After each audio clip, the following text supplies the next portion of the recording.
ठीक है. Good afternoon, viewers. I am Rajinder Singh, drawing instructor from Kalanur. I represent. Today, we will deal with the dimensioning chapter, principle of dimensioning. It is very important to all students to understand the dimensioning chapter. So, we today discuss the basic principles of dimensioning. First of all, what is dimensioning? The process of writing or giving a measurement of an object on a prepared drawing with the help of extension lines, dimension lines and arrowhead is known as dimensioning. ठीक है, जिस तरह मैं पंजाबी च दसदा भी ਤੁਸੀਂ ਇੱਕ ਤਿਆਰ ਡਰਾਇੰਗ ਨੂੰ ਉਹਦੇ ਉੱਤੇ ਲੰਬਾਈ ਚੌੜਾਈ ਉਚਾਈ ਜਾਂ ਉਹਦੇ ਮਾਪ ਲਿਖਣੇ ਨੇ ਤੇ ਉਹਨੂੰ ਲਿਖਣ ਵਾਸਤੇ ਅਸੀਂ ਕੁਝ ਹੋਰ ਚੀਜ਼ਾਂ ਦੀ ਹੈਲਪ ਲੈਨੇ ਜਿਨ੍ਹਾਂ ਨੂੰ ਇਹ ਐਕਸਟੈਂਸ਼ਨ ਲਾਈਨ ਡਾਈਮੈਂਸ਼ਨ ਲਾਈਨ ਐਰੋਹੈਡ ਕਹਿੰਦੇ ਆ ਉਹਦੇ ਨਾਲ ਹੀ ਇੱਕ ਪ੍ਰੋਪਰ ਕੰਪਲੀਟ ਡਾਈਮੈਂਸ਼ਨਿੰਗ ਜਿਹੜੀ ਉਹ ਦਿੱਤੀ ਜਾ ਸਕਦੀ ਹੈ ਜਿਹੜੀਆਂ ਇਹਦੇ ਵਿੱਚ ਧਿਆਨਯੋਗ ਗੱਲਾਂ ਨੇ ਇਹ ਨੇ ਵੀ ਡਾਈਮੈਂਸ਼ਨ ਲਾਈਨ ਜਿਹੜੀ ਆ ਉਹ ਹਮੇਸ਼ਾ ਤੇ ਫਿੱਕੀ ਹੋਣੀ ਚਾਹੀਦੀ ਆਬਜੈਕਟ ਲਾਈਨ ਦੇ ਨਾਲੋਂ ਔਰ ਜਿਹੜੀ ਡਾਈਮੈਂਸ਼ਨ ਲਾਈਨ ਨੂੰ ਅਸੀਂ ਟਰਮੀਨੇਟ ਕਰਦੇ ਆ ਐਕਸਟੈਂਸ਼ਨ ਲਾਈਨ ਦੇ ਨਾਲ ਆਪਾਂ ਆਬਜੈਕਟ ਤੋਂ ਦੋ ਛੋਟੀਆਂ ਐਕਸਟੈਂਸ਼ਨ ਲਾਈਨਾਂ ਖਿੱਚਦੇ ਆ ਬਾਅਦ ਉਹਦੇ ਨਾਲ ਆਪਾਂ ਉਹਦੇ ਅੰਡਰ ਡਾਈਮੈਂਸ਼ਨ ਲਾਈਨ ਦੇ ਨੇ ਇਹ ਦੋਵੇਂ ਲਾਈਨਾਂ ਜਿਹੜੀਆਂ ਆਬਜੈਕਟ ਨਾਲੋਂ ਬਰੀਕ ਹੋਣੀਆਂ ਚਾਹੀਦੀਆਂ ਨੇ ਥਿਨ ਹੋਣੀਆਂ ਚਾਹੀਦੀਆਂ ਨੇ ਜਾਂ ਕਹਿ ਲਓ ਕਲਰ ਚ ਲਾਈਟ ਹੋਣੀਆਂ ਚਾਹੀਦੀਆਂ ਨੇ ਠੀਕ ਹੈ ਉਸ ਤੋਂ ਬਾਅਦ ਗੱਲ ਇਹ ਹੁੰਦੀ ਕਿ detail and properly dimension drawing ਜਿਹੜੀ ਹੈ ਉਹ ਗ੍ਰੇਟ ਇੰਪੋਰਟੈਂਸ ਰੱਖਦੀ ਇਨ ਪ੍ਰੋਡਕਸ਼ਨ ਚ ਜੇ ਤੁਸੀਂ ਸਾਫ਼ ਕਲੀਅਰ ਡਾਈਮੈਂਸ਼ਨਾਂ ਦਿੱਤੀਆਂ ਹੋਣਗੀਆਂ ਤੇ ਅਗਲੇ ਨੂੰ ਪ੍ਰੋਡਕਸ਼ਨ ਦੇ ਵਿੱਚ ਤੇਜ਼ੀ ਲਿਆਉਣ ਚ ਫਾਇਦਾ ਹੋਏਗਾ ਉਹਨੂੰ ਡਰਾਇੰਗ ਨੂੰ ਆਸਾਨੀ ਨਾਲ ਵਰਕਰ ਪੜ ਸਕਦਾ ਹੈ ਉਹਦੇ ਨਾਲ ਆਸਾਨੀ ਨਾਲ ਕੀ ਹੈ ਉਹ ਆਪਣਾ ਵਰਕਆਊਟ ਕਰ ਸਕਦਾ ਹੈ ਕਿਸੇ ਵੇਲੇ ਕੁਝ ਗਲਤ ਡਾਈਮੈਂਸ਼ਨ ਦੇਣ ਨਾਲ ਜਾਂ ਗਲਤ ਤਰੀਕਾ ਹੀ ਨਾ ਸ਼ੋ ਕਰਨ ਨਾਲ ਸਾਰਾ ਹੀ ਉਹਦਾ ਡਰਾਇੰਗ ਦਾ ਜਿਹੜਾ ਦਾਰੋਮਦਾਰ ਚੇਂਜ ਹੋ ਜਾਂਦਾ ਜਾਂ ਉਹਦਾ ਮਤਲਬ ਚੇਂਜ ਹੋ ਜਾਂਦਾ ਸੋ ਇਹਦੇ ਚ ਬੜਾ ਇੰਪੋਰਟੈਂਟ ਆ ਵੀ ਅਸੀਂ ਜਦੋਂ ਡਾਈਮੈਂਸ਼ਨ ਦੇਣੀ ਆ ਉਹ ਚ ਕਿਹੜੀਆਂ ਗੱਲਾਂ ਦੇ ਧਿਆਨ ਰੱਖਿਆ ਜਾਏ ਉਹਦੇ ਬਾਰੇ ਅੱਜ ਅਸੀਂ ਡਿਸਕਸ ਕਰਦੇ ਆ ਠੀਕ ਹੈ ਇਸ ਤੋਂ ਇੱਕ ਦੱਸਦਾ ਭਾਰਤੀ ਜੀ ਲਾਸਟ ਵਾਲਾ ਪੇਜ ਕੱਢਿਓ ਇਹਦੇ ਚ ਦੋ ਤਰ੍ਹਾਂ ਦੀ ਡਾਈਮੈਂਸ਼ਨ ਹੁੰਦੀ ਹੈ size dimension and align dimension sorry location dimension size dimension ਉਹ ਚੀਜ਼ ਹੈ ਜਿਹੜੀ ਸਾਨੂੰ ਕਿਸੇ ਡਰਾਇੰਗ ਦੀ ਓਵਰਹਾਲ ਲੰਬਾਈ ਚੌੜਾਈ ਉਚਾਈ ਜਾਂ ਕਹਿ ਲਓ ਉਹਦਾ ਮਾਪ ਦੱਸਦੀ ਹੈ ਠੀਕ ਹੈ ਤੁਹਾਡੇ ਜਿਸ ਤਰ੍ਹਾਂ ਸਕਰੀਨ ਤੇ ਸ਼ੋ ਹੋ ਰਿਹਾ ਹੋਏਗਾ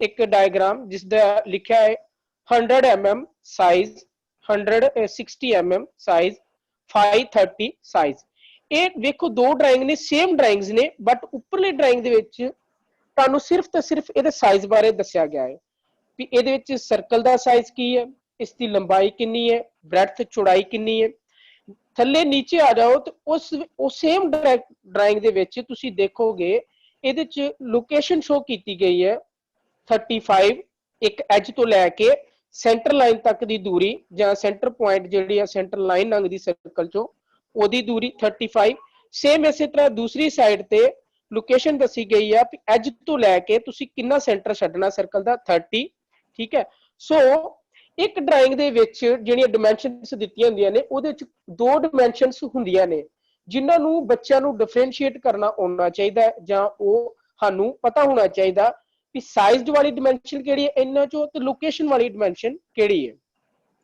ਕਿਉਂਕਿ ਇਸ ਦੇ ਨਾਲ ਰਿਲੇਟਡ ਕਾਫੀ ਕੁਐਸਚਨ ਆਉਂਦੇ ਨੇ ਠੀਕ ਹੈ so students should know that the dimensions on a prepared drawing is every time including size and location dimension we should differentiate it next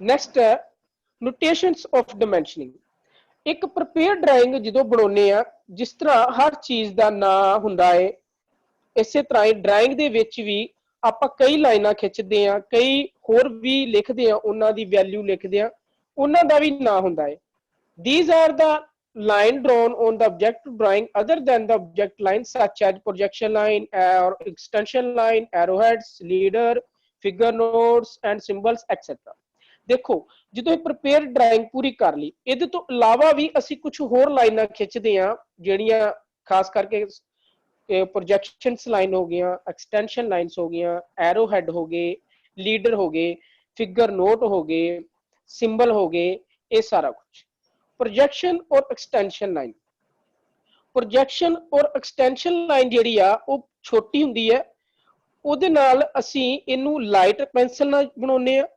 ਇਹਦੇ ਨਾਲ ਹੀ ਅਸੀਂ ਡਾਇਮੈਂਸ਼ਨ ਸ਼ੋ ਕਰਦੇ ਆ, ਇਹਦੇ ਅੰਡਰ ਲਾਈਨ ਲਾ ਕੇ ਫਿੱਕੀ ਡਾਇਮੈਂਸ਼ਨ ਲਾਈਨ, ਤੇ ਐਰੋ ਹੈਡ ਦੇ ਨਾਲ ਡਾਇਮੈਂਸ਼ਨ ਲਾਈਨ ਨੂੰ ਅਸੀਂ ਖਤਮ ਕਰਦੇ ਆ। ਦੋਵਾਂ ਆਪੋਜ਼ਿਟ ਸਾਈਡਸ ਤੇ ਐਰੋ ਹੈਡ ਬਣਾਉਂਦੇ ਆ, ਠੀਕ ਹੈ।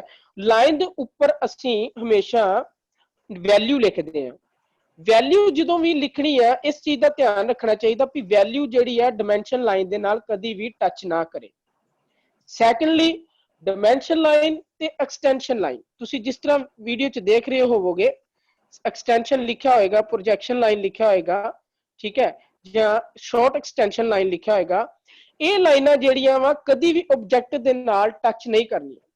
ਜਦੋਂ ਵੀ ਇਹਨਾਂ ਨੂੰ ਪ੍ਰੋਜੈਕਟ ਕਰੋ,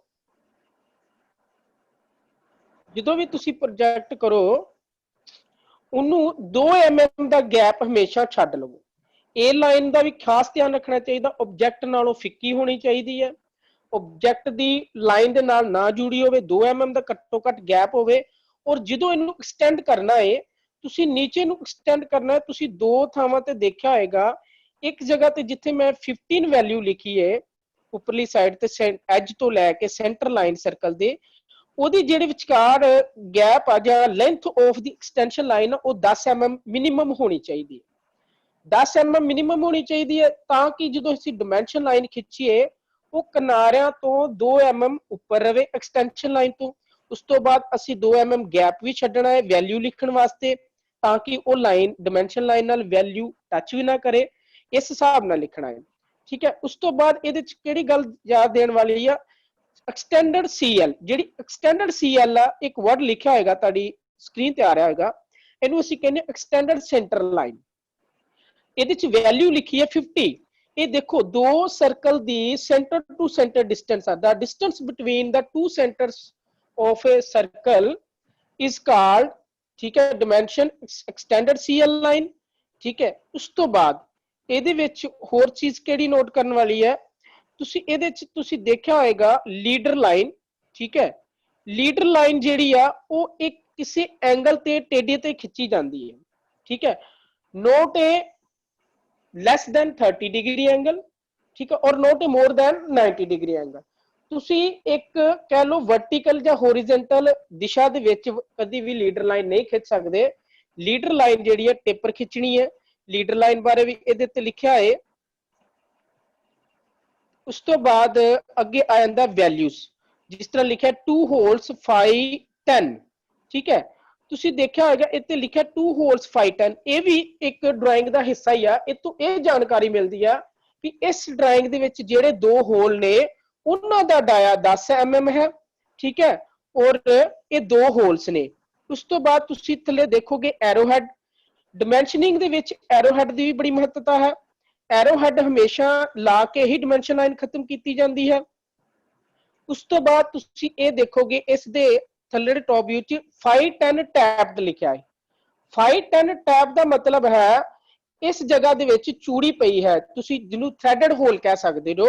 ਇਹਦਾ ਡਾਇਆਮੀਟਰ 10 ਹੈ ਔਰ ਇਹ ਥ੍ਰੈਡਡ ਹੋਲ ਆ, ਇਹਨੂੰ ਅਸੀਂ ਟੈਪਡ ਲਿਖਦੇ ਹਾਂ, 5 10 ਟੈਪਡ, ਠੀਕ ਹੈ। ਉਸ ਤੋਂ ਬਾਅਦ ਜਿੱਥੇ ਵੀ ਕਿਤੇ ਅਸੀਂ ਵੈਲਿਊ ਲਿਖੀ ਹੈ 30 100 45 50 30 15, ਇਹਦੇ ਨਾਲ ਤੁਸੀਂ ਨੋਟ ਕੀਤਾ ਹੈਗਾ ਕਦੀ ਵੀ ਕੋਈ ਇੰਚ mm ਜਾਂ ਕੁਝ ਸੈਂਟੀਮੀਟਰ ਨਹੀਂ ਲਿਖਿਆ। ਹਮੇਸ਼ਾ ਜ਼ਿਆਦਾਤਰ ਡਰਾਇੰਗਸ ਜਿਹੜੀਆਂ ਨੇ mm ਚ ਹੀ ਬਣਦੀਆਂ ਨੇ ISI ਯੂਨਿਟਸ ਚ, ਉਹਦੇ ਨਾਲ ਕਦੀ ਵੀ ਅਸੀਂ mm ਨਹੀਂ ਲਿਖਦੇ ਜਿੰਨਾ ਚਿਰ ਸਪੈਸੀਫਾਈਡ ਨਾ ਹੋਵੇ ਜਾਂ ਸਾਨੂੰ ਸਪੈਸ਼ਲੀ ਕੰਡੀਸ਼ਨ ਨਾ ਦਿੱਤੀ ਗਈ ਹੋਏ ਵੀ ਇਹਦੇ ਨਾਲ ਲਿਖਣਾ। ਅਦਰਵਾਈਜ਼ ਤੁਸੀਂ ਇਹ ਵੈਲਿਊ ਨੂੰ 30 ਨੂੰ 30 mm ਹੀ ਸਮਝਣਾ ਹੈ, 45 ਨੂੰ 40 mm ਹੀ ਸਮਝਣਾ ਹੈ, 100 ਨੂੰ 100 mm ਹੀ ਸਮਝਣਾ ਹੈ, ਠੀਕ। ਉਸ ਤੋਂ ਬਾਅਦ ਤੁਸੀਂ ਦੇਖਿਆ ਹੋਏਗਾ ਡਰਾਇੰਗ ਦੇ ਵਿੱਚ ਉੱਪਰਲੇ ਪਾਸੇ ਦੋ ਹਿਡਨ ਲਾਈਨਸ ਨੇ, ਡੈਸ਼ ਛੋਟੀਆਂ ਛੋਟੀਆਂ ਡੈਸ਼ਿਸ਼ ਲਾਈਨਾਂ ਨੇ। ਇਹਦਾ ਮਤਲਬ ਇਹ ਆ, ਇਹ ਕੁਛ ਨਾ ਕੁਛ ਦੱਸ ਰਹੀਆਂ ਨੇ, ਇੰਡੀਕੇਟ ਕਰ ਰਹੀਆਂ ਨੇ। ਜੇ ਮੈਂ ਇਸ ਡਰਾਇੰਗ ਦੇ ਵਿੱਚ ਪਾਰਟਿਕੂਲਰਲੀ ਤੁਹਾਨੂੰ ਦੱਸਣਾ ਚਾਹਾਂ ਤੇ ਇਹ ਦੱਸ ਰਹੀਆਂ ਨੇ ਜਾਂ ਤੇ ਇੱਥੇ ਕੋਈ ਥ੍ਰੈਡਡ ਹੋਲ ਹੈ ਜਾਂ ਕੋਈ ਏਰੀਆ ਲੁਕਿਆ ਹੋਇਆ ਹੈ, ਇਹ ਉਹਦੇ ਬਾਰੇ ਇੰਡੀਕੇਟਸ ਕਰਦੀਆਂ ਨੇ। ਸੋ ਆਪਾਂ ਗੱਲ ਕਰਦੇ ਹਾਂ ਨੋਟੇਸ਼ਨਸ ਆਫ ਡਾਇਮੈਂਸ਼ਨ। ਡਾਇਮੈਂਸ਼ਨ ਦੇ ਵਿੱਚ ਤੁਸੀਂ ਨੋਟ ਕੀਤੀਆਂ ਹੋਣਗੀਆਂ ਇੱਕੋ ਹੀ ਡਰਾਇੰਗ ਦੇ ਵਿੱਚ ਬਣਾਉਣ ਲਈ ਕਿੰਨੀਆਂ ਚੀਜ਼ਾਂ ਦੀ ਲੋੜ ਪੈਂਦੀ ਆ? First of all extension line the, dimension line the, extended CL line ਵੀ ਕਰਨੀਆਂ ਚਾਹੀਦੀਆਂ ਨੇ, ਠੀਕ ਹੈ। ਸ਼ਾਰਟ ਐਕਸਟੈਂਸ਼ਨ ਲਾਈਨ ਦੀ ਵੀ ਲੋੜ ਪੈਂਦੀ ਹੈ, ਲੌਂਗ ਆਪਣਾ ਪ੍ਰੋਜੈਕਸ਼ਨ ਲਾਈਨ ਦੀ ਲੋੜ ਪੈਂਦੀ ਹੈ, ਟੈਬਡ ਲਿਖਣ ਦੀ ਲੋੜ ਪੈਂਦੀ ਹੈ, ਐਰੋਹੈਡਸ ਦੀ ਲੋੜ ਪੈਂਦੀ ਹੈ, ਔਰ ਨਿਊਮੈਰਿਕ ਵੈਲਿਊ ਲਿਖਣ ਦੀ ਵੀ ਲੋੜ ਪੈਂਦੀ ਹੈ, ਔਰ ਲੀਡਰ ਲਾਈਨਸ ਦੀ ਵੀ ਲੋੜ ਪੈਂਦੀ ਹੈ। ਸੋ ਇਹ ਬਹੁਤ ਇੰਪੋਰਟੈਂਟ ਆ ਜਦੋਂ ਵੀ ਸਟੂਡੈਂਟਸ ਪ੍ਰਪੇਅਰ ਕਰਨ ਡਰਾਇੰਗ ਨੂੰ, ਇਹ ਛੋਟੀਆਂ ਛੋਟੀਆਂ ਚੀਜ਼ਾਂ ਦਾ ਬਹੁਤ ਜ਼ਿਆਦਾ ਮਹੱਤਵ ਆ, ਇਹਨਾਂ ਦਾ ਧਿਆਨ ਰੱਖਣਾ ਚਾਹੀਦਾ ਹੈ। ਨੈਕਸਟ, ਹਾਂਜੀ, ਅਸੀਂ ਗੱਲ ਕਰਦੇ ਹਾਂ ਡਾਇਮੈਂਸ਼ਨਸ ਦੀ। ਜਦੋਂ ਵੀ ਡਰਾਇੰਗ ਦੇ ਵਿੱਚ ਡਾਇਮੈਂਸ਼ਨਸ ਦਿੱਤੀਆਂ ਜਾਂਦੀਆਂ ਨੇ, ਉਹ ਦੋ ਤਰੀਕਿਆਂ ਨਾਲ ਦਿੱਤੀਆਂ ਜਾਂਦੀਆਂ ਨੇ। ਇੱਕ ਨੂੰ ਅਸੀਂ ਕਹਿੰਦੇ ਆ aligned system of dimensioning. In this system, all dimensions are so placed that they may be read from the bottom or right edge of the drawing sheet. All dimensions are placed above the dimension line. देखो, ਇਹਦੇ ਵਿੱਚ ਕੀ ਆ, ਜਿਹੜੀਆਂ dimensions ਦਿੱਤੀਆਂ ਨੇ, value ਦਿੱਤੀਆਂ ਨੇ ਕਹਿ ਲੋ, ਉਹ ਲਾਈਨ ਦੇ ਉੱਤੇ ਦਿੱਤੀਆਂ ਨੇ, ਔਰ ਜਿਹੜੀਆਂ ਤੁਸੀਂ ਦੇਖ ਰਹੇ ਹੋਗੇ ਆਪਣੇ ਰਾਈਟ ਸਾਈਡ ਵੱਲ, ਰਾਈਟ ਹੈਂਡ ਵੱਲ ਵੈਲਿਊਜ਼ ਦਿੱਤੀਆਂ ਹੋਣਗੀਆਂ, ਇਹ ਲਾਈਨ ਦੇ ਉੱਤੇ ਦਿੱਤੀਆਂ ਨੇ।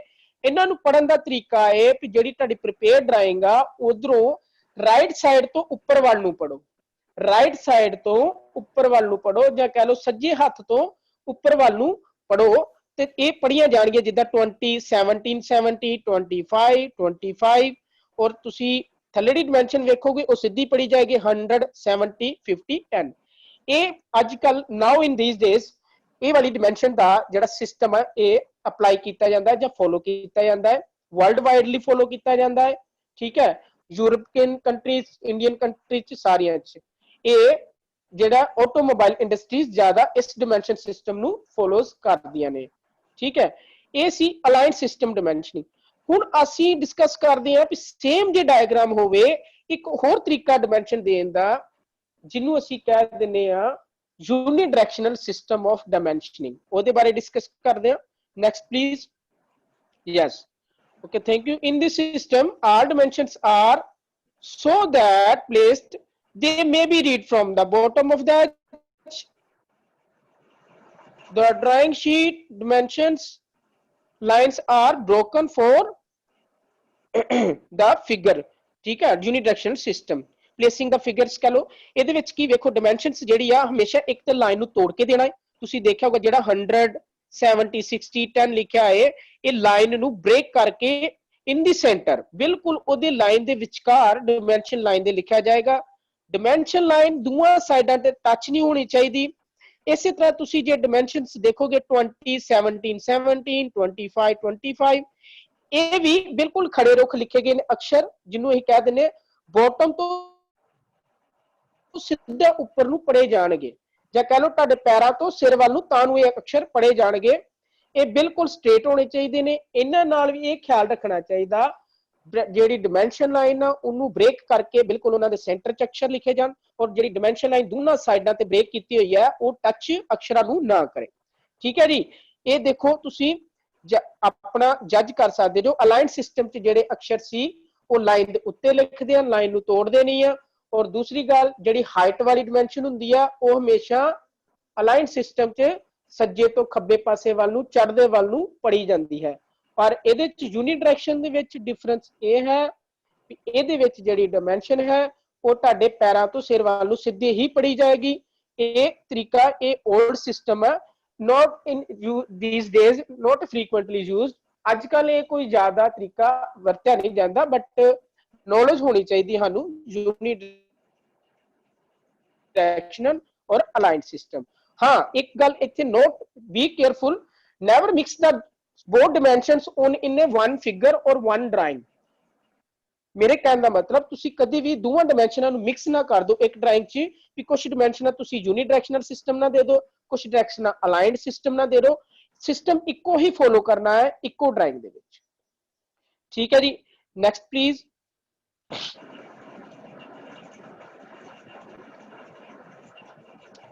हाँ जी, यस, हाँ जी, मैं एक गल सारे ने डिस्कस करना चाहांगा एरोहेड्स बारे। कहने नूं ते एक बहुत ड्राइंग दे विच छोटी जी चीज समझी जाती है, बट इहदी बहुत बहुत इंपोर्टेंस है। Multiple questions, number of multiple questions are in कैलोपी are given in MCQ multiple choice question paper दे विच बहुत क्वेश्चन इहदे बारे आउंदा, नंबर ऑफ टाइम्स ये रिपीट होंदा, पर बच्चे मैं देखा ये आंसर सही नहीं दे पाते। इनू भी याद रखना चाहिए। ड्राइंग का मेन अहम हिस्सा तुहाडा एरोहेड हुंदा है। एरोहेड नू बनाउंदे समय देखो ਇਹਦੇ ਵਿੱਚ ਟੈਕਨੀਕਲੀ ਚੀਜ਼ ਇਹ ਆ, ਇਹਦੀ ਜਿਹੜੀ ਥਿਕਨੈਸ ਆ ਉਹਨੂੰ ਅਸੀਂ ਡਿਨੋਟ ਕੀਤਾ ਹੈ x ਨਾ ਵੈਲਿਊ ਨਾਲ। x ਇੱਕ ਵੈਲਿਊ ਆ, ਠੀਕ ਹੈ। ਇਹਦੇ ਅਕੋਰਡਿੰਗਲੀ ਹੀ ਹਮੇਸ਼ਾ ਇਹਦੀ ਲੈਂਥ ਰੱਖਣੀ ਚਾਹੀਦੀ ਹੈ 3x, यानी कि 3 टाइम्स x, 3 गुणा रखनी चाहिए। फॉर एग्जाम्पल जे असी x की वैल्यू 2 mm लवांगे तो यदी जिहड़ी लंबाई आ वो हो जाएगी 3 दूनी 6 mm, ठीक है, 6 mm।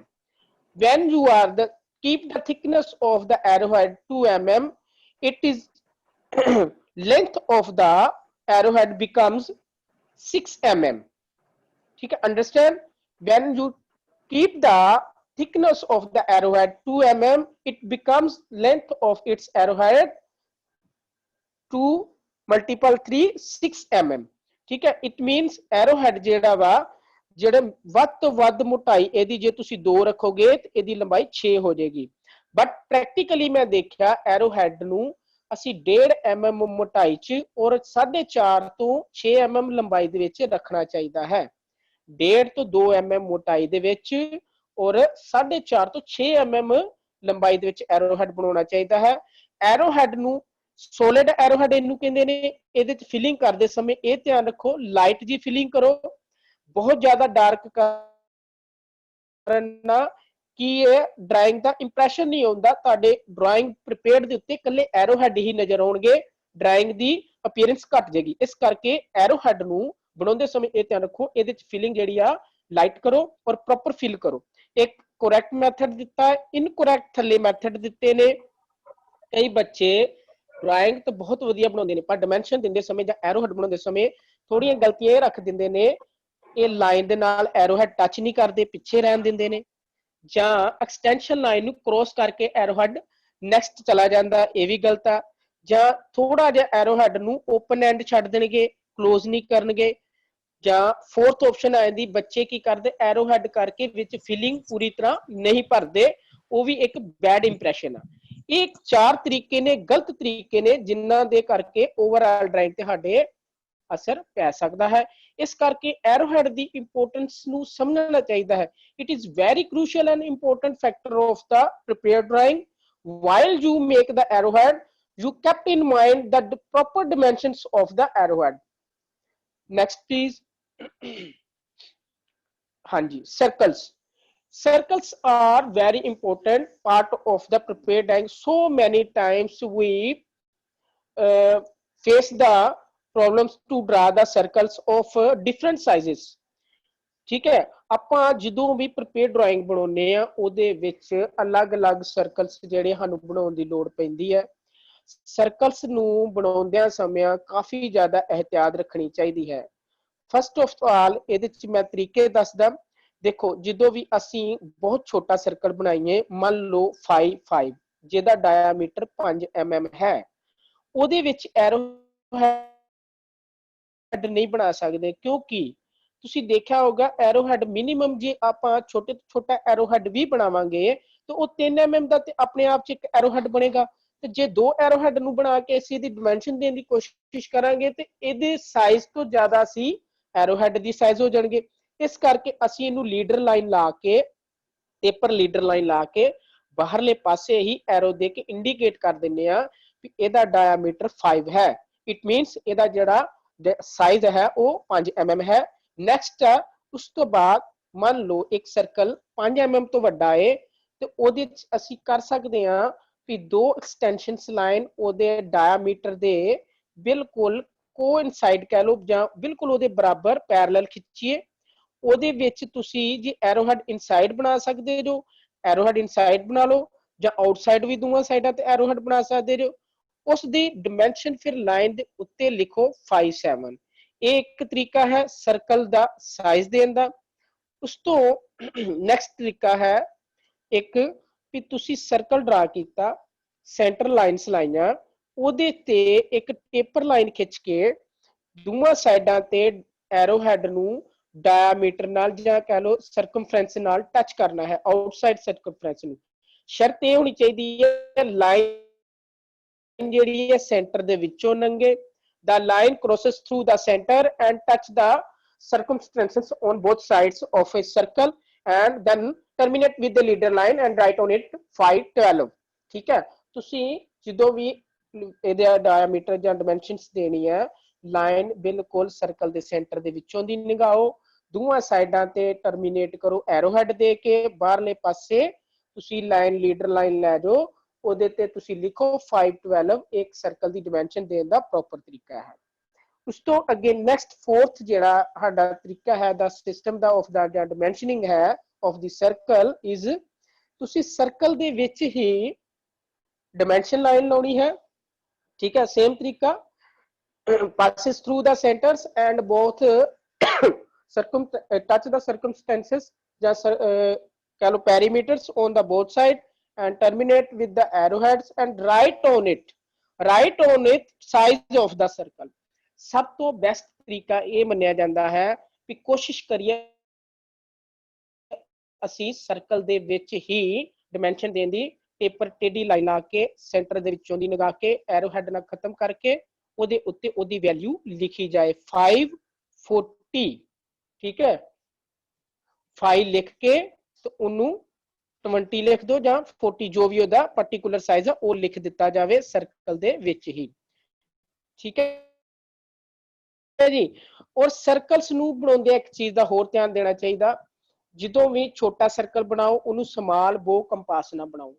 when you make the small circle less than 25 diameter you use the small bow compass। ठीक है, और ਇਹਦੇ ਵਿੱਚ ਇੱਕ ਗੱਲ ਹੋਰ ਧਿਆਨ ਦੇਣੀ ਚਾਹੀਦੀ ਆ, ਜਿਹਦਾ ਵੀ ਲੈਡ ਹੈ ਉਹਨੂੰ ਤੁਸੀਂ ਲੋਹੇ ਦੀ ਟਿਪ ਨਾਲੋਂ ਜਾਂ ਕੰਪਾਸ ਦੀ ਨੀਡਲ ਨਾਲੋਂ, ਨੀਡਲ ਦੇ ਟਿਪ ਨਾਲੋਂ 1.5 ਜਾਂ 1 mm ਨੀਵਾ ਰੱਖੋ। ਠੀਕ ਹੈ, the height of the lead is less than the height of the needle near about 1 mm to 2 mm। 1 ਜਾਂ 2 mm ਵੀ ਰੱਖ ਸਕਦੇ ਜੋ ਵੱਡੀ ਕੰਪਾਸ ਲਈ, ਬਟ ਜਦੋਂ ਤੁਸੀਂ ਛੋਟੇ ਸਰਕਲ ਲਾਉਣੇ ਹੋਣ ਤੇ ਛੋਟੀ ਸਮਾਲ ਬੋ ਕੰਪਾਸ ਵਰਤਣੀ ਹੋਏ ਤੇ ਪ੍ਰੈਕਟੀਕਲੀ ਇਹ ਦੇਖਿਆ ਗਿਆ ਤੁਸੀਂ 1 ਜਾਂ 1.5 mm ਸਿਰਫ ਉਹਦੀ ਹਾਈਟ ਛੋਟੀ ਰੱਖਣੀ ਹੈ ਲੈਡ ਦੀ ਲੋਹੇ ਵਾਲੇ ਪੁਆਇੰਟ ਨਾਲ, ਤੇ ਤੁਸੀਂ ਸਰਕਲ ਨੂੰ ਇੱਕ ਘੁਮਾਉਣਾ ਵੀ ਐਂਟੀ ਕਲੋਕਵਾਈਜ਼ ਦਿਸ਼ਾ ਚ। ਸਰਕਲ ਲਾਉਣ ਦਾ ਵੀ ਇੱਕ ਕਹ ਲਓ ਸਿਸਟਮ ਆ ਜਾਂ ਰੂਲ ਹੈ, ਜਦੋਂ ਵੀ ਪ੍ਰਕਾਰ ਨੂੰ ਆਪਾਂ ਸਰਕੂਲੇਟ ਕਰਨਾ ਹੈ ਜਾਂ ਰੋਟੇਟ ਕਰਨਾ ਹੈ ਉਹਨੂੰ ਐਂਟੀ ਕਲੋਕਵਾਈਜ਼ ਹੀ ਰੋਟੇਟ ਕਰਨਾ ਚਾਹੀਦਾ ਹੈ, ਉਹਦੇ ਨਾਲ ਸਰਕਲ ਦੀ ਜਿਹੜੀ ਇੰਪੀਅਰੈਂਸ ਆ ਬਹੁਤ ਵਧੀਆ ਬਣੇਗੀ।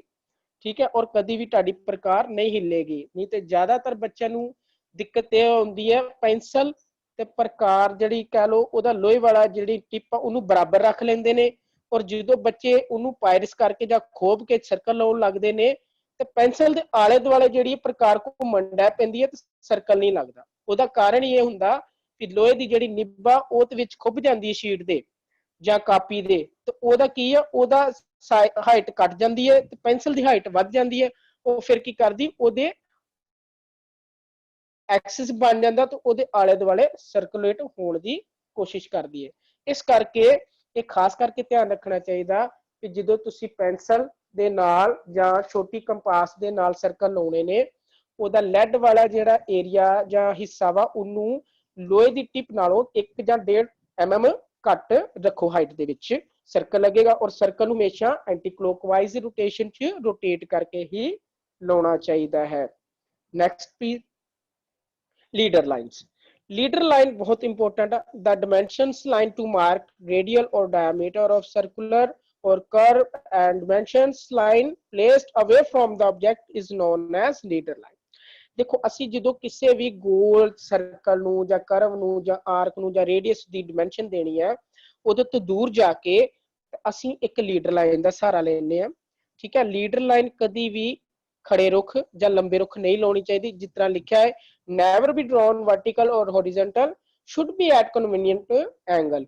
ਇਹ ਕਿਸੇ ਵੀ ਐਂਗਲ ਤੇ ਹੋਣੀ ਚਾਹੀਦੀ ਹੈ। ਕੋਸ਼ਿਸ਼ ਕਰੋ ਇਹ 30 ਡਿਗਰੀ ਦੇ ਐਂਗਲ ਤੋਂ ਵੱਧ ਹੀ ਹੋਵੇ, 45 ਹੋ ਜੇ, 60 ਹੋ ਜੇ, 75 ਹੋ ਜੇ, ਜਾਂ 75 ਤੋਂ ਉੱਪਰ ਨਾ ਖੜੋ, ਔਰ ਇਧਰੋਂ ਤੁਸੀਂ 40 ਤੋਂ ਨੀਚੇ ਨਾ ਖੜੋ। ਇਹਨਾਂ ਵਿਚਕਾਰ ਜੇ ਐਂਗਲਾਂ 'ਚ ਕਨਵੀਨੀਐਂਟਲੀ ਐਂਗਲ ਤੇ ਤੁਸੀਂ ਇਹ ਲਾਈਨ ਨੂੰ ਡਰਾ ਕਰਨਾ ਹੈ।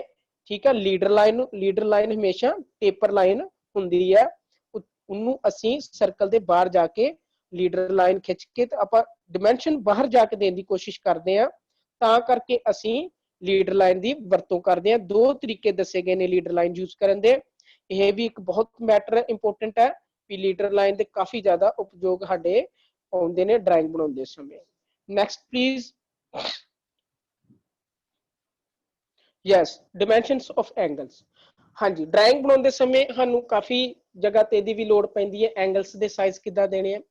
ਜੇ ਦੇਖੋ ਐਂਗਲ ਆ ਲੈਸ ਦੈਨ 20 ਜਾਂ 30 ਡਿਗਰੀ, ਤੁਸੀਂ ਫਿਰ ਕੀ ਕਰਨਾ, ਐਰੋ ਹੈਡ ਨੂੰ ਬਾਹਰ ਲੈ ਜਾਣਾ, ਉਹਦੇ ਅੰਦਰਲੇ ਪਾਸੇ ਵੈਲਿਊ ਪਲੇਸ ਕਰਕੇ ਉਹਦੇ ਉੱਪਰ ਡਿਗਰੀ ਲਿਖ ਦੇਣੀ ਆ 15 ਡਿਗਰੀ। ਜਿਸ ਤਰ੍ਹਾਂ ਫੋਰ ਐਗਜ਼ਾਮਪਲ ਜੇ ਐਂਗਲ 30 ਡਿਗਰੀ ਹੈ ਜਾਂ ਇਸ ਤੋਂ ਅਬਵ ਹੈ, ਤੁਸੀਂ ਉਹ ਕੀ ਕਰਨਾ, ਐਰੋ ਹੈਡ ਨੂੰ ਫਿਰ ਜੇ ਤੁਹਾਨੂੰ ਲੱਗਦਾ ਜਗ੍ਹਾ ਘੱਟ ਹੈ, ਐਰੋ ਹੈਡ ਬਾਹਰ ਲੈ ਜਾਓ ਔਰ ਵੈਲਿਊ ਅੰਦਰ ਲਿਖ ਦਿਓ ਲਾਈਨ ਲਾ ਕੇ ਕਰਵਲੀ। ਕਰਵ ਹੀ ਲਾਈਨ ਲੱਗਣੀ ਹੈ ਇਹਦੇ ਵਿੱਚ, ਕਦੀ ਵੀ ਸਟ੍ਰੇਟ ਲਾਈਨ ਲਾ ਕੇ ਡਾਇਮੈਂਸ਼ਨ ਨਹੀਂ ਦਿੰਦੇ। ਇਹਦੇ ਚ ਲਾਈਨ ਵੀ ਕਰਵ ਵਾਲੀ ਬਣੇਗੀ। ਜਿਸ ਤਰ੍ਹਾਂ ਅੱਗੇ ਆ 60 ਡਿਗਰੀ ਐਂਗਲ ਸ਼ੋ ਕੀਤਾ, ਇਹ ਚ ਤੁਸੀਂ ਲਾਈਨ ਦੇਖੀ ਹੋਏਗੀ, ਇਟ ਇਜ਼ ਕਰਵੇਚਰ। ਇਹ ਕਰਵੇਚਰ ਟਾਈਪ ਦੀ ਆ, ਬਿਲਕੁਲ ਗੁਲਾਈ ਦੇ ਵਿੱਚ ਲਾਈਨ ਆ। ਫਿਰ ਉਹ ਚ ਵੈਲਿਊ ਲਿਖੀ ਗਈ ਹੈ 60। ਇਸੇ ਤਰ੍ਹਾਂ ਨੀਚੇ ਵੀ 60 ਐਂਗਲ, ਉਹ ਚ ਵੀ ਕਰਵੇਚਰ ਲਾਈਨ, ਠੀਕ ਹੈ, ਉਹ ਚ ਵੀ ਵੈਲਿਊ ਲਿਖੀ ਗਈ ਹੈ 60। ਇਸ ਤਰ੍ਹਾਂ ਦੇ ਸਾਡੇ ਕੋਲ ਤਰੀਕੇ ਨੇ ਐਂਗਲਸ ਦੀਆਂ ਡਾਇਮੈਂਸ਼ਨਸ ਦੇਣ ਦੇ। Next please.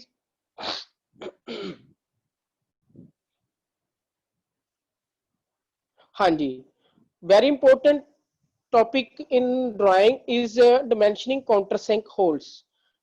ਠੀਕ ਹੈ ਜੀ, ਕਾਉਂਟਰਸਿੰਕ ਕਹਿ ਲਓ ਇੱਕ ਇਹੋ ਜਿਹਾ ਮਸ਼ੀਨ ਦੇ ਵਿੱਚ ਪਾਰਟ ਆ ਜਾਂ ਅਸੀਂ ਅਲੱਗ ਤੋਂ ਇੱਕ ਉਹਦੀ ਫੀਚਰ ਬਣਾਉਨੇ ਆ ਵੀ ਉਹਦੇ ਵਿੱਚ ਜਿਹੜਾ ਆਪਾਂ ਸਕਰੂ ਜਾਂ ਬੋਲਟ ਲਾਉਣਾ ਉਹ ਸਾਡੇ ਹੱਥ ਨੂੰ ਨਾ ਅੜੇ ਜਾਂ ਮਸ਼ੀਨ ਸਰਫੇਸ ਦੇ ਉੱਪਰ ਨਾ ਰਗੜੇ, ਉਹ ਬਿਲਕੁਲ ਉਹਦੀ ਫਲੈਸ਼ ਦੇ ਵਿੱਚ ਹੀ ਮੈਲਟ ਹੋ ਜੇ ਜਾਂ ਇਨਸਰਟ ਹੋ ਜੇ। ਠੀਕ ਹੈ, ਦੇਖੋ ਇੱਕ ਮੈਂ ਇਹਦੇ ਚ ਲਿਖਿਆ ਹੋਏਗਾ ਕਾਉਂਟਰਸਿੰਕ, ਠੀਕ ਹੈ, CSK 90 ਡਿਗਰੀ 510। ਇਹਦਾ ਮਤਲਬ ਇਹ ਆ ਜਿਹੜਾ ਕਾਉਂਟਰਸਿੰਕ ਹੋਲ ਆ ਬਣਾਉਣਾ, ਉਹਦਾ ਉੱਪਰਲਾ ਜਿਹੜਾ ਡਾਇਆਮੀਟਰ ਆ ਉਹ ਬਣ ਕੇ ਕਾਉਂਟਰਸਿੰਕ ਡਾਇਆ 10 mm ਦਾ ਹੋਣਾ ਚਾਹੀਦਾ ਔਰ 90 ਡਿਗਰੀ ਤੈਨੂੰ ਕਾਉਂਟਰਸਿੰਕ ਕਰਨਾ। ਉਹਦੇ ਇੰਡੀਕੇਟ ਵੀ ਕੀਤਾ ਹੈਗਾ ਡੈਪਥ, ਇਦਾਂ ਆਪਾਂ ਲਿਖਿਆ ਹੋਏਗਾ ਵੀ ਡੈਪਥ ਕਿੰਨੀ ਦੇਣੀ ਆ, ਇਹ ਜ਼ਰੂਰ ਅਸੀਂ ਸ਼ੋ ਕਰਦੇ ਹਾਂ। ਨੈਕਸਟ ਮੈਂ ਥੱਲੇ ਇਹਨੂੰ ਮੈਂਸ਼ਨ ਕਰਾਂਗਾ। ਇਹ ਜਸਟ ਇੱਕ ਮੈਂ ਫੋਟੋ ਦੱਸੀ ਗਈ ਹੈ ਇਹਦੇ ਚ ਵੀ ਕਾਉਂਟਰਸਿੰਕ ਹੁੰਦਾ ਕੀ ਹੈ। ਦੇਖੋ ਇਹਦੇ ਵਿੱਚ ਥੱਲੇ ਇੱਕ ਪੇਚ ਬਣਾਇਆ ਹੋਇਆ ਗਿਆ ਸਲੋਟਡ ਕਾਉਂਟਰਸਿੰਕ ਸਕਰੂ। ਜੇ ਤੁਸੀਂ ਇਹਨੂੰ ਬਿਲਕੁਲ ਇਹਦੇ ਵਿੱਚ ਪਲੇਸ ਕਰ ਦੋਗੇ ਤਾਂ ਤੁਸੀਂ ਦੇਖੋਗੇ ਇਹ ਪੇਚ ਦਾ ਜਿਹੜਾ ਸਰਫੇਸ ਆ ਬਿਲਕੁਲ ਇਹ ਕਾਉਂਟਰਸਿੰਕ ਦੇ ਵਿੱਚ ਇਨਸਰਟ ਹੋ ਜਾਏਗਾ, ਬੈਠ ਜਾਏਗਾ। ਠੀਕ ਹੈ, ਇਹਦੀ ਇੱਕ ਡੇਲੀ ਲਾਈਫ ਚ ਐਗਜ਼ਾਮਪਲ ਦੱਸਦਾ। ਜਿੰਨੇ ਤੁਹਾਡੇ ਘਰ ਦੇ ਖਿੜਕੀਆਂ ਦਰਵਾਜ਼ੇ ਦੇ ਹਿੰਜਸ ਹੁੰਦੇ ਨੇ ਜਾਂ ਜਿਨ੍ਹਾਂ ਨੂੰ ਕਬਜੇ ਕਹਿੰਦੇ ਆ, ਉਹਦੇ ਚ ਤੁਸੀਂ ਕਿਤੇ ਨਾ ਕਿਤੇ ਆਪ ਕਬਜ਼ਾ ਜ਼ਰੂਰ ਪੇਚ ਕੱਸਿਆ ਹੋਏਗਾ, ਤੁਸੀਂ ਦੇਖਿਆ ਹੋਏਗਾ ਉਹ ਚ ਵੀ ਕਾਉਂਟਰਸਿੰਕ ਬਣਿਆ ਹੁੰਦਾ ਹੈ। ਔਰ ਉਹਦੇ ਚ ਅਸੀਂ ਕਾਉਂਟਰਸਿੰਕ ਸਕਰੂ ਜਦੋਂ ਲਾਉਂਦੇ ਆ ਉਹ ਬਿਲਕੁਲ ਫਲੈਟ ਬੈਠ ਜਾਂਦਾ ਹੈ, ਉਹ ਚੁੱਭਦਾ ਨਹੀਂ ਹੈ ਨਾ ਅੜਦਾ ਹੀ ਆ। ਜਿਹੜੇ ਤੁਹਾਡੇ ਖਿੜਕੀਆਂ ਦਰਵਾਜ਼ੇ ਦੇ ਕਬਜੇ ਹੁੰਦੇ ਨੇ ਉਹ ਕਾਉਂਟਰਸਿੰਕ ਦੇ ਨਾਲ ਹੀ ਬਣਾਏ ਜਾਂਦੇ ਤਾਂ ਕਿ ਉਹ ਚ ਸਲੋਟਡ ਜਿਹੜਾ ਸਕਰੂ ਆ ਉਹ ਲੱਗ ਸਕੇ। ਠੀਕ ਹੈ ਜੀ, ਇਹਦੀਆਂ ਹੋਰ ਐਗਜ਼ਾਮਪਲਸ ਨੇ ਜਿੱਥੇ ਲਿਖਿਆ 4.5 CSK at 90 ਡਿਗਰੀ 566.5। ਇਹਦਾ ਮਤਲਬ ਇਹ ਹੋਇਆ ਇੱਕ ਟੌਪ ਵਿਊ ਤੋਂ ਦਿੱਤਾ ਗਿਆ ਕਾਉਂਟਰਸਿੰਕ ਦੀ ਐਗਜ਼ਾਮਪਲ ਜਾਂ ਡਾਇਮੈਂਸ਼ਨ ਵੀ ਜਿਹੜਾ ਸਰਕਲ ਹੈ ਜਿਹਦੀ ਵੈਲਿਊ ਹੈ 4.5 mm, ਉਹਦੇ ਤੇ ਹੀ ਕਾਉਂਟਰਸਿੰਕ ਕਰਨਾ ਹੈ 90 ਡਿਗਰੀ ਨਾਲ। ਔਰ ਜਿਹੜਾ ਕਾਉਂਟਰਸਿੰਕ ਕਰਕੇ ਸਰਕਲ ਬਣੇਗਾ ਉਹਦੀ ਵੈਲਿਊ ਹੋਗੀ 6.5 mm 6.5 mm। ਇਹਦੇ ਵਰਗੀ ਇੱਕ ਹੋਰ ਐਗਜ਼ਾਮਪਲ ਆ ਜਿੱਥੇ ਤੁਸੀਂ ਦੇਖਿਆ ਹੈਗਾ ਲਿਖਿਆ ਹੈਗਾ CSK 90 ਡਿਗਰੀ 516 ਔਰ ਨੀਚੇ ਲਿਖਿਆ ਹੈਗਾ 58। ਠੀਕ ਹੈ, ਇਹਦੇ ਚ ਵੀ ਇੱਕ ਵੈਲਿਊ ਆ। ਵੇਖੋ ਇਹਦੇ ਚ ਡਰਾਇੰਗ ਚ ਇੱਕ ਸੈਕਸ਼ਨਲ ਵਿਊ ਸ਼ੋ ਕੀਤਾ, ਉਹਨੇ ਦੱਸਿਆ ਵੀ ਜਿਹੜਾ ਸਰਕਲ ਆ ਥੱਲੜਾ ਜਿਸ ਚ ਅਸੀਂ ਪੇਚ ਪਾਉਣਾ ਹੈ, ਜਿਹੜਾ ਮੇਨ ਸਾਈਜ਼ ਹੋਲ ਆ ਉਹ ਜਿਹੜਾ ਹੋਲ ਆ ਉਹ ਤੇ ਹੈ 58 ਦਾ, ਬਟ ਜਿਹੜਾ ਉਹਦੇ ਉੱਤੇ ਕਾਉਂਟਰਸਿੰਕ ਬਣਾਉਣਾ ਹੈ ਉਹ 90 ਡਿਗਰੀ ਦੇ ਨਾਲ ਬਣਨਾ ਹੈ। 90 ਡਿਗਰੀ ਦਾ ਮਤਲਬ ਜਿਹੜੀਆਂ ਦੋਵੇਂ ਟੇਪਰ ਲਾਈਨਾਂ ਨੇ ਇਹ ਆਪਸ ਚ ਜਦੋਂ ਟਕਰਾਉਣਗੀਆਂ, ਜਦੋਂ ਇਹ ਆਪਸ ਦੇ ਵਿੱਚ when they meet at a center line of the hole it makes 90 degrees। ਤੁਸੀਂ ਕਹਿ ਸਕਦੇ ਹੋ ਕਿ ਜਿਹੜੀਆਂ ਦੋਵੇਂ ਟੇਪਰ ਲਾਈਨਾਂ ਨੇ ਜਦੋਂ ਇਹ ਸੈਂਟਰ ਲਾਈਨ ਤੇ ਮਿਲਣਗੀਆਂ ਆਪਸ ਦੇ ਵਿੱਚ ਤੇ 90 ਡਿਗਰੀ कोण बनाउणगे, इस करके ਅਸੀਂ ਲਿਖਦੇ ਹਾਂ 90 डिग्री और 516। और एक बहुत ਵਧੀਆ एग्जांपल नीचे ਦਿੱਤੀ है ਜਿਹਦੇ ਤੇ ਲਿਖਿਆ ਵੀ ਇਹਦਾ एंगल ਜਿਹੜਾ 90 डिग्री है, काउंटरसंक ਦਾ डाया ਜਿਹੜਾ ਰੱਖਣਾ ਉਹ है 518 और ਜਿਹੜਾ मेन होल है थल्ले वो 510 ਦਾ और ਉਹਦੀ काउंटरसंक ਦੀ ਡੈਪਥ ਰੱਖਣੀ है 5 mm। ठीक है, 5 mm। सो ਇਹਨੂੰ समझना बहुत जरूरी है। काउंटरसंक की हुंदा है, लिखण का तरीका है शॉर्ट फॉर्म च CSK। जिथे किते भी तुसी ड्राइंग च नूं पढ़ो CSK लिखिया, ओदा मतलब होएगा काउंटरसंक। ठीक है, काउंटरसंक का मतलब ही जिद्दां सिंक संक भी डुबना। ठीक है, काउंटरसंक बिल्कुल एदा बिल्कुल एदे च पेज इंसर्ट हो जाएगा। ठीक है, शॉर्ट फॉर्म च असीं लिखदे हां CSK। Next please.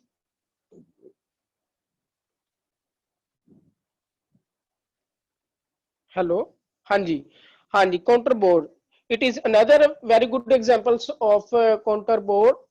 ठीक, counter board is different from countersunk. Countersunk दे विच आपां just insert the screw countersunk type slotted screw, but in this case you can see that the difference between it is a right angle। ठीक है, ਇਹਦੇ ਵਿੱਚ ਤੁਸੀਂ ਦੇਖੋਗੇ ਕਿ ਜਿਹੜਾ ਉੱਪਰਲਾ ਹੋਲ ਹੈ ਉਹ ਡੈਪਥ ਵੀ ਲਿਖੀ ਹੈ, ਕਾउंटर बोर लिखा होगा काउंटर बोर 516 डीप CBR। ठीक है, काउंटर बोर ਦੀ ਸ਼ਾਰਟ ਫਾਰਮ ਜਿਹੜੀ ਹੈ ਉਹ ਅਸੀਂ CBR ਲਿਖਦੇ ਹਾਂ ਕਾउंटर बोर। ਇਹਦੇ ਵਿੱਚ ਅਸੀਂ ਰੀਮਰ ਦੇ ਨਾਲ ਛੇਕ ਕਰਦੇ ਆ, ਇਹਦੇ ਵੀ ਸੇਮ ਪ੍ਰੋਸੈਸ ਆ ਬਟ ਇਹ ਫਲੈਟ ਆ, ਪੇਪਰ ਨਹੀਂ ਹੈਗਾ ਸਾਈਡਾਂ ਤੋਂ। ਠੀਕ ਹੈ, ਇਹਦੇ ਵਿੱਚ ਮੈਂ ਬਣਾਇਆ ਵੀ ਹੋਏਗਾ ਕਿ ਸਲੋਟਡ ਚੀਜ਼ ਹੈਡ ਬੋਲਟ ਜਿਹੜਾ ਉਹ ਇਨਸਰਟ ਹੋਏਗਾ। ਇਹਦੇ ਵਿੱਚ ਜਿਹੜਾ ਇਹ ਬੋਲਟ ਆ ਸਲੋਟਡ ਚੀਜ਼ ਹੈਡ ਬੋਲਟ ਜਿਹੜਾ ਉਹ ਇਹਦੇ ਚ ਇਨਸਰਟ ਹੋਏਗਾ ਔਰ ਪੂਰਾ ਬੈਠ ਜਾਏਗਾ। ਇਹਦੀ ਇੱਕ ਆਪਾਂ ਫਰੰਟ व्यू ਤੋਂ ਐਗਜ਼ਾਮਪਲ ਵੀ ਦਿੱਤੀ ਹੈ। ਠੀਕ ਹੈ, 520 ਔਰ ਮੇਨ ਹੋਲ ਜਾਂ ਕਹ ਲਓ ਉਹਦਾ ਜਿਹੜੇ ਚ ਆਪਾਂ ਨਟ ਨੂੰ ਇਨਸਰਟ ਕਰਨਾ ਹੈ ਉਹ ਥੱਲੇ 510 ਲਿਖਿਆ ਹੈ ਔਰ ਡੈਪਥ ਜਿਹੜੀ ਇਹਦੀ 5 ਲਿਖੀ ਹੈ। ਇੱਕ ਤਰੀਕਾ ਹੈ। ਠੀਕ ਹੈ ਜੀ, ਇੱਕ ਤਰੀਕਾ ਹੈ ਕਾउंटर बोर ਨੂੰ ਸ਼ੋ ਕਰਨ ਦਾ। ਹੁਣ ਅਸੀਂ ਗੱਲ ਕਰਦੇ ਆ ਸਪੋਰਟ ਫੇਸਿਸ ਦੀ। ਇਹਦੇ ਨਾਲ ਹੀ ਇੱਕ ਐਗਜ਼ਾਮਪਲ ਹੈ ਬਹੁਤ ਵਧੀਆ ਸਪੋਰਟ ਫੇਸਿਸ ਦੀ। ਸਪੋਰਟ ਫੇਸਿਸ ਦੀ ਸਾਨੂੰ ਲੋੜ ਉਸ ਜਗ੍ਹਾ ਤੇ ਪੈਂਦੀ ਹੈ ਜਿੱਥੇ ਅਨਰੈਗੂਲਰ ਸ਼ੇਪਸ ਹੋਣ, ਜਾਂ ਕਹਿ ਲਓ ਜਿਸ ਤਰ੍ਹਾਂ ਇੱਕ ਐਗਜ਼ਾਮਪਲ ਸ਼ੋ ਕੀਤੀ ਗਈ ਟੇਪਰ ਇਹਦਾ ਸਰਫੇਸ ਆ, ਪਰ ਅਸੀਂ ਇਸ ਚੀਜ਼ ਨੂੰ ਕੱਸਣਾ ਹੈ ਕਿਤੇ ਨਾ ਕਿਤੇ ਇਹਦੇ ਵਿੱਚ ਪੇਚ ਪਾ ਕੇ। ਜੇ ਅਸੀਂ ਇਹਨੂੰ ਇਸੇ ਤਰ੍ਹਾਂ ਹੀ ਇਹਦੇ ਚ ਕਹਿ ਲਓ ਬੋਲਟ ਨੂੰ ਇਨਸਰਟ ਕਰਾਂਗੇ ਤੇ ਕੱਸਾਂਗੇ, ਨਹੀਂ ਕੱਸਿਆ ਜਾਏਗਾ, ਟੇਪਰ ਕੱਸਿਆ ਜਾਏਗਾ ਕਿਉਂਕਿ ਇੱਕ ਸਾਈਡ ਤੇ ਉਹਦੀ ਟੇਪਰ ਹਾਈਟ ਆ ਜਾਏਗੀ, ਇੱਕ ਸਾਈਡ ਤੋਂ ਨੀਵਾਂ ਵਾ, ਬੋਲਟ ਇਨਸਰਟ ਹੀ ਨਹੀਂ ਸਿੱਧਾ ਹੋਏਗਾ। ਇਸ ਕਰਕੇ ਸਾਨੂੰ ਉਹਦੇ ਲਈ ਜਗ੍ਹਾ ਬਣਾਉਣੀ ਪੈਂਦੀ ਆ ਰੀਮਰ ਦੇ ਨਾਲ, ਜਾਂ ਕਹਿ ਲਓ ਹੋਰ ਅਦਰ ਸਾਧਨ ਨਾਲ, ਡਰਿਲ ਮਸ਼ੀਨ ਨਾਲ ਬਣਾ ਸਕਦੇ, ਬਟ ਵੈਸੇ ਇਹਦੇ ਨਾਲ ਬੋਰਿੰਗ ਰੀਮਰਸ ਵਗੈਰਾ ਚੱਲਦੇ ਨੇ, ਹਨਿੰਗ ਮਸ਼ੀਨ ਹੁੰਦੀਆਂ ਨੇ, ਉਹਦੇ ਨਾਲ ਅਸੀਂ ਇੱਕ ਰਾਉਂਡ ਬਿਲਕੁਲ ਸਰਫੇਸ ਕਰ ਲੈਨੇ ਆ, ਬਰਾਬਰ ਹਾਈਟ ਕਰ ਲੈਨੇ ਆ। ਜਿੱਦਾਂ ਸਾਈਡ ਤੇ ਐਗਜ਼ਾਮਪਲ ਦਿੱਤੀ ਹੈ ਸੈਕਸ਼ਨਲ व्यू ਚ, ਇਹਦੇ ਚ ਸਾਡੇ ਕੋਲ ਬਿਲਕੁਲ ਫਲੈਟ ਸਰਫੇਸ ਆ ਜਾਏਗਾ। ਫਿਰ ਸਾਡਾ ਜਿਹੜਾ ਇਹ ਚੀਜ਼ ਹੈਡ ਬੋਲਟ ਹੈ ਬਿਲਕੁਲ ਆਸਾਨੀ ਨਾਲ ਪੂਰਾ ਬੈਠ ਜਾਏਗਾ। insert this bolt is insert in this very gently and it placed बिल्कुल कह लो horizontally and smoothly। ठीक है जी, ये ते सी काउंटर बोर बारे, स्पोर्ट फेसिस बारे और काउंटर संक बारे। Next please. हाँ जी, हुण असीं गल करदे हां चेन डायमेंशनस दी। चेन डायमेंशनस दी ਇਹ ਵੈਲਿਊ ਹੁੰਦੀ ਹੈ ਕਿ ਜੇ ਆਪਾਂ ਡਰਾਇੰਗ ਦੇ ਵਿੱਚ ਸਾਡੇ ਕੋਲ ਜ਼ਿਆਦਾ ਸਪੇਸ ਅਵੇਲੇਬਲ ਨਹੀਂ ਹੈਗੀ, ਮਲਟੀਪਲ, ਜਿਸ ਤਰ੍ਹਾਂ ਮੰਨ ਲਓ ਬੱਚੇ ਪੇਪਰ ਕਰ ਰਹੇ ਆ ਡਰਾਇੰਗ ਦਾ, ਉਹਨਾਂ ਨੇ ਹੋਰ ਆਬਜੈਕਟਸ ਵੀ ਡਰਾਇੰਗ ਬਣਾਉਣੀਆਂ ਨੇ, ਹੋਰ ਵੀ ਕੰਮ ਕਰਨਾ ਡਰਾਇੰਗ ਸ਼ੀਟ ਤੇ, ਅਸੀਂ ਉਹਨਾਂ ਨੂੰ ਕੀ ਕਰਦੇ, ਇੱਕ ਐਜ ਤੋਂ ਸ਼ੁਰੂ ਹੋ ਕੇ ਜਿਹੜਾ ਸਾਡੀ ਪ੍ਰੀਪੇਅਰ ਡਰਾਇੰਗ ਆ ਆਬਜੈਕਟ ਲਾਈਨ ਤੋਂ ਐਕਸਟੈਂਸ਼ਨ ਲਾਈਨ ਖਿੱਚ ਕੇ ਆਪਾਂ ਉਸ ਤੋਂ ਬਾਅਦ ਡਾਇਮੈਂਸ਼ਨ ਲਾਈਨ ਦੇ ਉੱਤੇ ਵੈਲਿਊ ਲਿਖ ਕੇ ਨੈਕਸਟ ਫੀਚਰ ਤੱਕ ਅਸੀਂ ਐਕਸਟੈਂਸ਼ਨ ਲਾਈਨ ਥੱਲੇ ਖਿੱਚ ਲੈਂਦੇ ਆ। ਸੋ प्रोसाइडली नेक्स्ट इसे तरह कंजैक्टिवली नेक्स्ट असी लाइन खिंच लांगे, डिमेंशन लाइन ओदे उत्ते वैल्यू लिख दांगे, एरो हेड नाल डिमेंशन लाइन नू टर्मिनेट कर दांगे। नेक्स्ट फिर इसे तरह एक्सटेंशन लाइन खिंच के डिमेंशन लाइन नू एरो हेड दे के ऊपर वैल्यू लिख दांगे। ये एक एग्जांपल है चेन डिमेंशन दी, एक चेन बन जाएगी, नेक्स्ट नेक्स्ट चलदी जाएगी। बट पैरेलल डिमेंशनिंग दे विच ये आ, पैरेलल डिमेंशनिंग दे विच असी जिस तरह मिनिमम वैल्यू लिखी है 50, ठीक है, ਸਾਡੇ ਕੋਲ ਜਗ੍ਹਾ ਹੋਰ ਹੈਗੀ ਆ, ਅਸੀਂ ਕਿੰਨੇ ਕਨਫਿਊਜ਼ ਨਾ ਹੋਵੇ, ਰੀਡਰ ਪੜਨ ਵਾਲਾ ਜਾਂ ਵਰਕਰ ਅੰਡਰਸਟੈਂਡ ਈਜ਼ੀਲੀ ਕਰਦੇ, ਅਸੀਂ ਨੈਕਸਟ ਉਸੇ ਹੀ ਜਿਹੜੀ ਆ ਕਹ ਲੋ ਐਕਸਟੈਂਸ਼ਨ ਲਾਈਨ ਉਹਨੂੰ ਹੋਰ ਐਕਸਟੈਂਡ ਕਰ ਲੈਂਦੇ ਆ। ਜਿਹੜੀ ਡੈਟਮ ਲਾਈਨ ਆ ਜਾਂ ਕਿਨਾਰੇ ਵਾਲੀ ਲਾਈਨ ਤੋਂ ਅਸੀਂ ਐਕਸਟੈਂਸ਼ਨ ਲਾਈਨ ਖਿੱਚਣੀ ਆ, ਉਹਨੂੰ ਬਿਲਕੁਲ ਹੋਰ ਵਾਵਾ ਥੱਲੇ ਲੈ ਜਾਂਦੇ ਆ ਤਾਂ ਕਿ ਅਸੀਂ ਪਹਿਲੀ ਵੈਲਿਊ ਪਲੇਸ ਕਰ ਸਕੀਏ 150, ਫਿਰ ਉਸ ਤੋਂ ਨੈਕਸਟ ਕੰਜ਼ੈਕਟਿਵ ਵੈਲਿਊ ਪਲੇਸ ਕਰ ਸਕੀਏ ਕਿਨਾਰੇ ਤੋਂ ਲੈ ਕੇ ਅਗਲੇ ਜਿਹੜੀ ਜੋਬ ਤੱਕ ਆ 420। ਠੀਕ ਹੈ, ਨੈਕਸਟ ਇਸੇ ਤਰ੍ਹਾਂ ਹੀ ਥੱਲੜੇ ਇੱਕ ਤੋਂ ਲੈ ਕੇ ਕਿਨਾਰੇ ਤੋਂ ਲੈ ਕੇ ਅਗਲੇ ਕਿਨਾਰੇ ਲਾਸਟ ਤੱਕ 640 mm। ਤੁਸੀਂ ਇਹਦੇ ਵਿੱਚ ਇਹ ਦੇਖਿਆ ਹੋਏਗਾ ਵੀ ਇਹਨੇ ਇੱਕ ਕਿਨਾਰਾ ਹੀ ਫੜਿਆ ਹੈ, ਛੱਡਿਆ ਨਹੀਂ ਉਹਨੂੰ। ਇਹਨੇ ਖੱਬੇ ਹੱਥ ਵਾਲਾ ਜਿਹੜਾ ਕਿਨਾਰਾ ਫੜਿਆ ਹੈ, the edge of a left hand side he extended the projection line and then placed the value, ਠੀਕ ਹੈ, to the next edge। ਉਸ ਤੋਂ ਅਗਲੇ ਐਜ ਤੱਕ ਉਹਨੇ ਲਾਸਟ ਤੱਕ ਇਹਦੀ ਵੈਲਿਊ ਪਲੇਸ ਕਰ ਦਿੱਤੀ ਹੈ। ਚੇਨ ਡਿਮੈਂਸ਼ਨਿੰਗ ਦਾ ਫਾਇਦਾ ਇਹ ਆ ਕਿ ਜਿੱਥੇ ਸਾਡੇ ਕੋਲ ਘੱਟ ਜਗ੍ਹਾ ਹੈ ਅਸੀਂ ਉਹਦੇ ਉੱਥੇ ਵਰਤ ਸਕਦੇ ਹਾਂ। ਤੁਸੀਂ ਦੂਜੀ ਗੱਲ ਚੇਨ ਡਿਮੈਂਸ਼ਨਿੰਗ ਚ ਇੱਕ ਚੀਜ਼ ਇਹ ਨੋਟ ਕਰੋ, ਜਿਹੜੀ 160 ਵੈਲਿਊ ਹੈ ਉਹਦੇ ਤੋਂ ਇਲਾਵਾ 70 ਵੈਲਿਊ ਹੈ, ਉਹਨੇ ਐਡ ਨਹੀਂ ਕੀਤੀ। ਪਰ ਤੁਸੀਂ ਥੱਲੇ ਵੇਖਿਆ ਹੋਏਗਾ 150 ਜਿਹੜੀ ਹੈ 420 ਵਾਲੀ ਡਿਮੈਂਸ਼ਨ ਦੇ ਵਿੱਚ ਇਨਕਲੂਡਡ ਹੈ।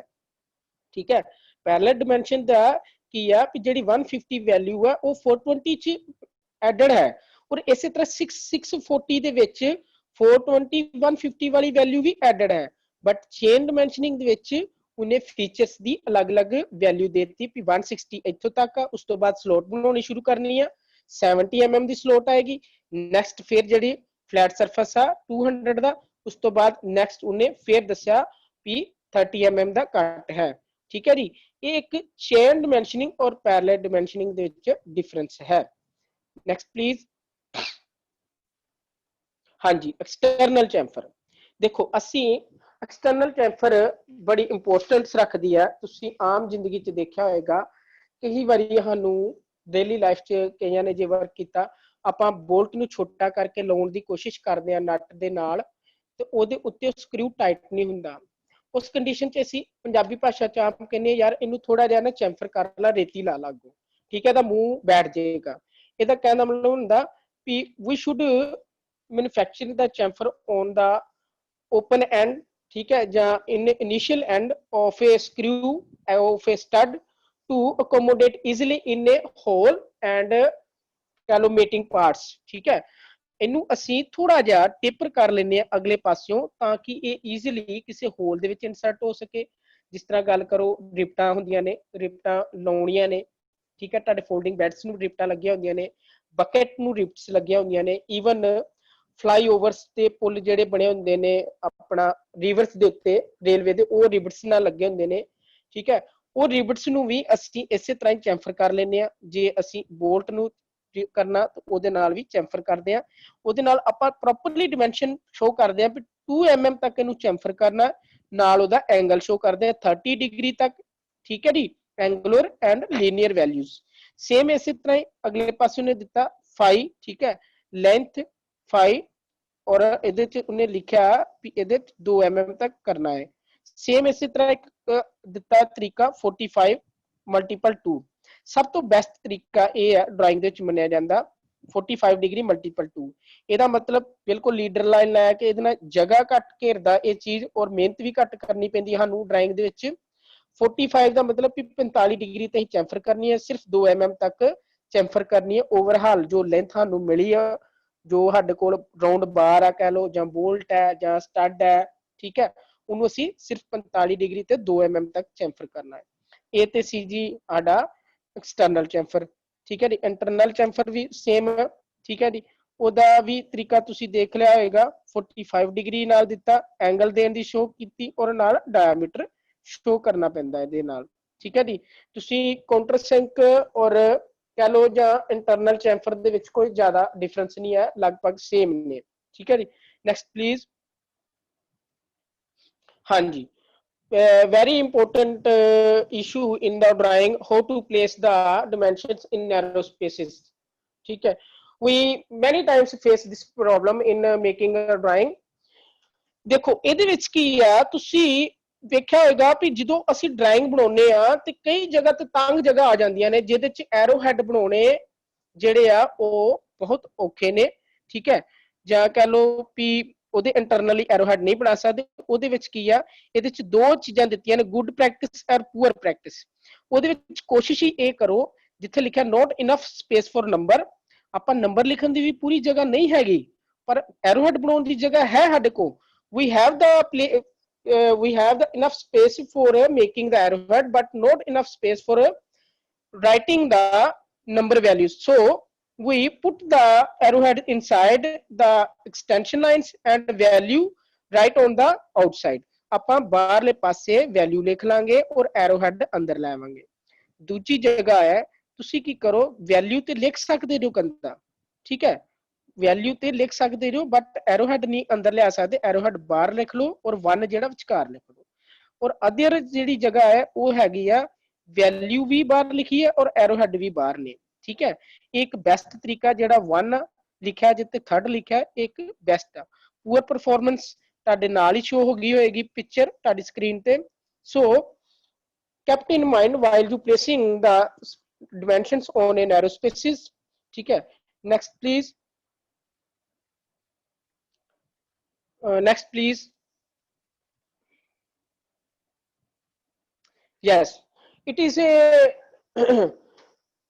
system of dimensioning of a taper surfaces, ਜਾਂ ਕਹ ਲੋ ਜਿਹਨੂੰ ਅਸੀਂ ਕਹਿ ਦਿੰਦੇ ਢਲਾਣ ਜਾਂ ਟੇਪਰ ਸ਼ੋ ਕਰਨੀ ਹੋਏ, ਉਹਨੂੰ ਕਿਸ ਤਰ੍ਹਾਂ ਸ਼ੋ ਕਰਨਾ ਚਾਹੀਦਾ ਹੈ। ਟੇਪਰ ਨੂੰ ਜਿਹੜਾ ਵਾ ਦੇਖੋ, ਇਹਦੇ ਵਿੱਚ ਅਸੀਂ ਇੱਕ ਤਾਂ ਹੁੰਦਾ ਡਾਇਆਮੀਟਰ, ਜਿਹੜਾ ਵੱਡਾ ਸਾਈਜ਼ ਹੋਵੇ ਜਾਂ ਰਾਉਂਡ ਸਰਫੇਸ ਦੀ ਇਹ ਮੈਂ ਗੱਲ ਕਰ ਰਿਹਾ। It is a job like A round, ਜੈਸੇ ਕੋਨ ਆ, ਜਸਟ ਲਾਈਕ ਏ ਕੋਨ, ਠੀਕ ਹੈ, ਜਸਟ ਲਾਈਕ ਏ ਕੋਨ, ਜੋ ਕੋਨ ਦਾ ਅੱਗੋਂ ਟਰਮੀਨੇਟ ਪਾਸਾ ਕੀਤਾ ਗਿਆ ਹੈ, ਠੀਕ ਹੈ। ਇਹਦੇ ਵਿੱਚ ਕੀ ਆ, ਇੱਕ ਡਾਇਆਮੀਟਰ ਬਿਗ ਹੈ ਔਰ ਇੱਕ ਸਮਾਲ ਆ, ਠੀਕ ਹੈ। ਟੇਪਰ ਇਹ ਆ, ਇਹਦਾ ਫਾਰਮੂਲਾ ਇਹ ਆ D minus small d over L, ठीक है, length, ठीक है।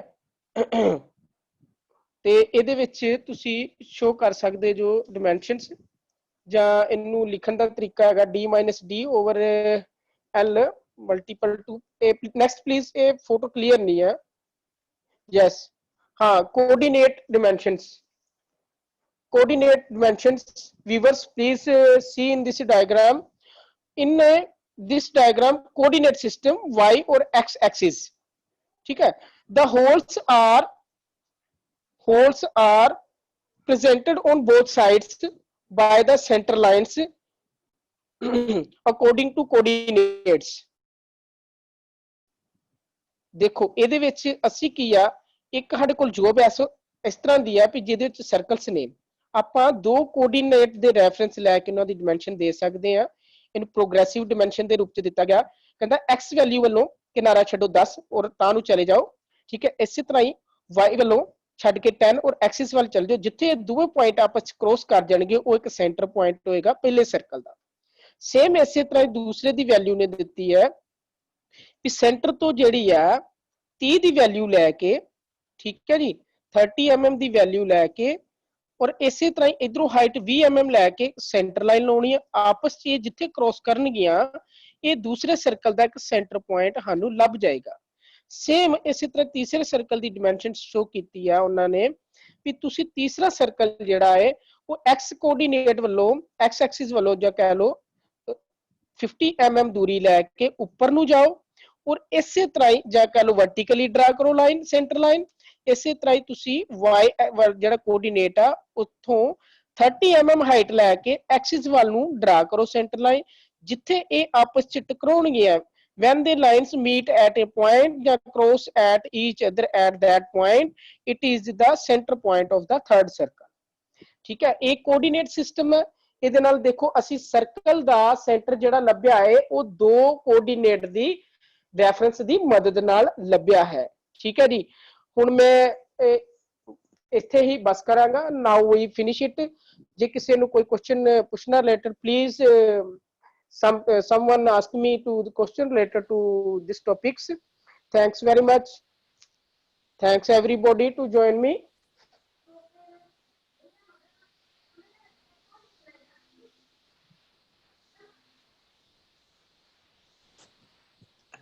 Hello. Yes sir. Hello active वाले बच्चों ना भाई। हाँ जी। Arrowhead, please. Arrowhead ਦੀ ਗੱਲ ਕਰੀਏ ਤਾਂ arrowhead ਦੀ ਜਿਹੜੀ thickness ਆ ਨਾ, ਜਿਹੜੀ ਕਹਿ ਲਓ ਮੋਟਾਈ ਆ, ਉਹਨੂੰ ਤੁਸੀਂ 2 mm ਜੇ ਰੱਖਿਆ ਏ, ਉਹਦੀ ਲੰਬਾਈ ਜਿਹੜੀ ਆ ਉਹਨੂੰ 2 ਦੇ ਨਾਲ ਗੁਣਤ ਕਰਨਾ ਹੁੰਦਾ, 3 ਦੂਣੀ 6 ਹੋ ਜਾਏਗਾ, ਉਹਦੀ ਲੰਬਾਈ 6 mm ਰੱਖਣੀ ਹੈ। ਬਟ ਮੈਂ ਜੇ ਆਪਣੀ ਪ੍ਰੈਕਟਿਸ ਕਰਾਂ ਵੀ ਮੈਂ ਜੇ ਡਰਾਇੰਗ ਬਣਾਉਣਾ ਤੇ ਮੈਂ arrowhead ਨੂੰ ਸਿਰਫ 1.5 ਤੋਂ 2 mm ਮੋਟਾ ਔਰ 4 ਤੋਂ 5 mm ਲੰਬਾਈ ਦੇ ਵਿੱਚ ਰੱਖਦਾ arrowhead। ਔਰ arrowhead ਨੂੰ ਬਣਾਉਂਦੇ ਇਹ ਤਰੀਕਾ ਰੱਖਣਾ ਚਾਹੀਦਾ, ਬੈਕ ਸਟੋਕ ਲਾਉਣੇ ਚਾਹੀਦੇ ਆ ਵੀ ਜਿਹੜੀ ਐਕਸਟੈਂਸ਼ਨ ਲਾਈਨ ਆ ਉਹਦੇ ਕਿਨਾਰੇ ਤੋਂ ਪਿੱਛੇ ਨੂੰ arrowhead ਡਰਾ ਕਰਨਾ ਸ਼ੁਰੂ ਕਰਨਾ ਚਾਹੀਦਾ, ਠੀਕ ਹੈ। ਜਿਹੜੀ ਐਕਸਟੈਂਸ਼ਨ ਲਾਈਨ ਦੇ ਨਾਲ ਤੁਸੀਂ ਡਾਇਮੈਂਸ਼ਨ ਲਾਈਨ ਜੋੜਤੀ ਹੈ, ਉਸ ਕਿਨਾਰੇ ਤੋਂ arrowhead ਪਿੱਛੇ ਨੂੰ ਬਣਾਉਣਾ ਸ਼ੁਰੂ ਕਰੋ, ਉਹਦੇ ਵਿੱਚ ਫਿਲਿੰਗ ਕਰੋ। हेलो रजिंदर सर, मेरा सर टाइम हो गया अगली मीटिंग का भी।